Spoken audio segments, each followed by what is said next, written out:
السلام علیکم ورحمت الله وبرکاتہ.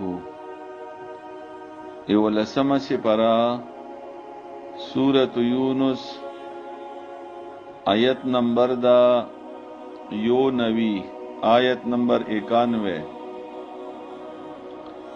اعوذ باللہ من الشیطان الرجیم. بسم اللہ الرحمن الرحیم. الآن وقد عصيت قبل وكنت من المفسدين فاليوم ننجيك ببدنك لتكون لمن خلفك آية وإن كثيرا من الناس عن آياتنا لغافلون. ډېر عزتمند اوریدونکو، پرون سبق کې مونږه دا خبره ویلې وه چې الله رب العزت موسی علیه السلام بچ کړو او بنی اسرائیل هم بچ کړو په دریاب کې، او چې کله فرعون په دریاب باندې ویرغلو سره د خپلو لښکرو، نو الله تعالی په دریاب کې د غرق کړلو. نو په هغه وخت کې فرعون دا خبره کړې وه چې ما ایمان راوړلو په هغه الله چې کوم الله باندې بني اسرائیل ایمان راوړی ده. نو الله ورته جواب ورکوي اوس په دې نن سبق کې، الآن آیا اوس کې ایمان راوړی، وقد عصیت قبل، او په تحقیق سره دې نه مخکې خو تا نافرماني کوله. یعنی کله چې ته مرګ دې په خپلو سترګو باندې ولیدلو، نو اوس ته ایمان راوړي، اوس خو د تا ایمان نه قبلیږي، اوس توبه نه قبلیږي. او مخکې چې تا ته بار بار موسی علیه السلام به دعوت دیر کولو، نو په هغه وخت کې تا نافرماني کړې وه. وکنت من المفسدین، او وی ته فساد کوونکی، ټول عمر د فساد کړی دا، ټول عمر د نظام خراب کړی دا، ټول عمر د الله او د موسی علیه السلام نه فرمانی کړی دا. نو اوس کې ته ایمان راوړي، اوس ته ایمان نه قبلیږي. فالیوم ننجیک ببدنک، نو نن به بچ کو مونږه بدن دیتا، لتکون لمن خلفک آیتا، دې دپاره څه شي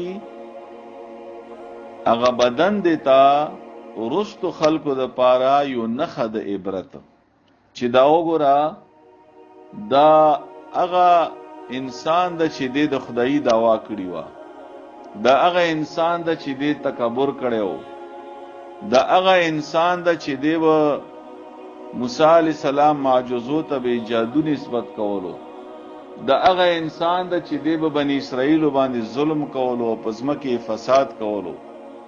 نو چې خلک ګوري چې خلکو د پاره د عبرت نه خشي دغه فرعون. او په تاریخ کې راځي چې کله چې فرعون غرق شولو، نو خلکو منل نه، چونکی فرعون باره کې خو ډیر عجیبه خلکو خیالاتو دی، خو د خدای دعوا کړی ده چې دا به څنګه غرق کیږي، دا به څنګه مړ کیږي. نو الله تعالی دریاب ته حکم ورکړو چې دا د فرعون د جوسا د بدن دا راوبسه. نو دریاب د الله حکم ومنلو او د فرعون د جسم دای راوبستلو.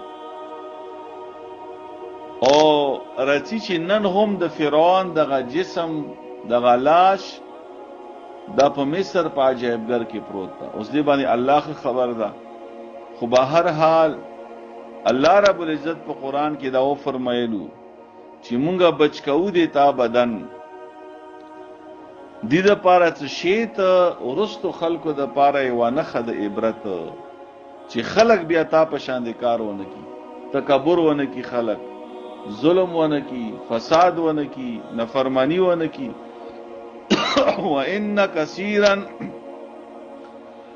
او بشک ډیر من الناس د خلقنا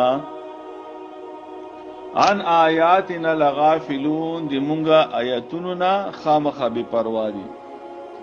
یعنی اوسم دا سي ډیر خلک شته دي چې هغه د مونږه آیتونو نه غافل پرته دي، بے پروايي کوي، لاپروايي کوي. اوس تاسو ترجمه ته متوجه شو.